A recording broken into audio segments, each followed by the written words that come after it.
Je dirais pas que je me sens chez moi à Nice. Je suis adopté par les Niçois. Les Niçois, jusqu'à un certain point, seraient capables de faire un phénomène de rejet. Ben.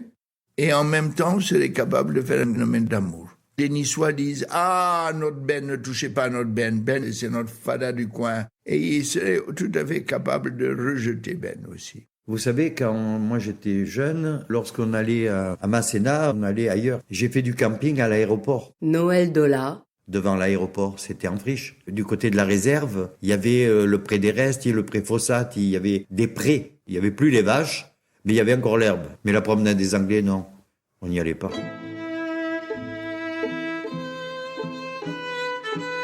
La promenade des Anglais, c'est le cœur et la lisière. C'est à la fois le cœur de la ville, puisque tout y aboutit, et en même temps, c'est la frontière. Marc Barani. Ça peut décrire Nice aussi. C'est une frontière et c'est un cœur en même temps. Quand on s'est implanté en Chine, aux États-Unis, au Brésil, arriver avec le label Sophia, tout de suite nous a permis d'ouvrir énormément de portes pour tout ce qui était innovation, technopole, lancement d'incubateurs ou autre. Alice Guillon. Sophia Antipolis reste quasiment le premier technopole européen, en taille, en nombre d'entreprises et dans la dynamique.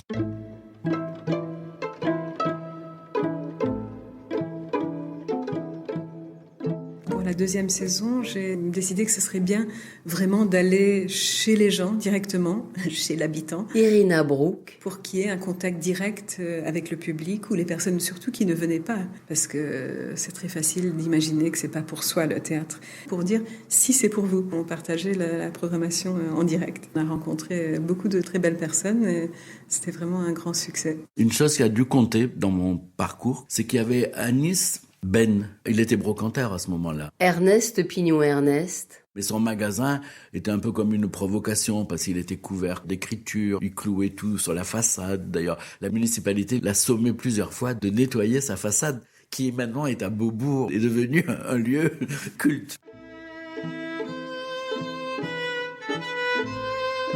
Le 14 juillet, j'étais à Nice, j'étais chez moi. C'est très irréel ce qui passait, mais j'ai éprouvé la même détresse quand ça s'est passé à Paris, quand ça se passe en Allemagne, quand ça se passe à Nice. Irène Reva. C'est quelque chose qui me touche et qui vraiment me fait souffrir de la même manière partout dans le monde. Et c'est aussi pour ça que je fais du théâtre. C'est parce que c'est quelque chose de fédérateur. C'est un moment de communion. Il faut continuer à créer des choses, à être ensemble et se serrer les coudes et continuer à donner du bonheur aux gens. Mes parents sont arrivés à Nice tout simplement parce qu'ils y avaient vécu. Ma mère en particulier avec ses parents. Serge Klarsfeld.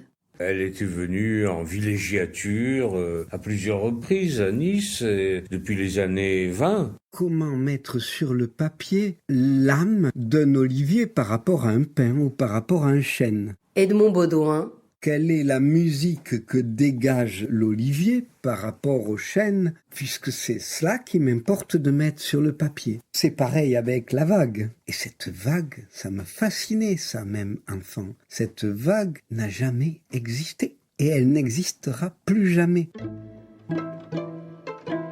Marc Chagall découvre la Côte d'Azur pour la première fois dans les années 20. Anne Dopfer.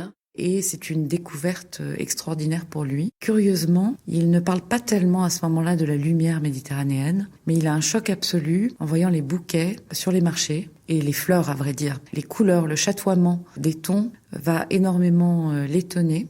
Et à partir de cette période-là, il commence à peindre plus systématiquement des bouquets de fleurs. À ce moment-là, il avait le sentiment qu'on pouvait voir le monde comme un bouquet de fleurs. Le grand rythme du tourisme climatique, c'est la promenade. On se promène à la fois pour prendre l'air, pour jouir de la douceur de l'air, mais aussi à des fins de sociabilité, pour se montrer et pour voir les autres. Jean-Jacques Ayagon. Cette joie de vivre, pour reprendre le titre d'une œuvre célèbre de Matisse, a été le moteur du développement d'une ville nouvelle dont l'urbanisme est très caractéristique. C'est donc cet objet urbain, riche de nombreuses architectures de qualité, que nous allons présenter à la délibération de l'UNESCO de façon à ce qu'il envisage de classer Nice, ville de Riviera, sur la liste du patrimoine mondial. Nice, au fil des témoignages, un documentaire de Sandrine Passitomatou.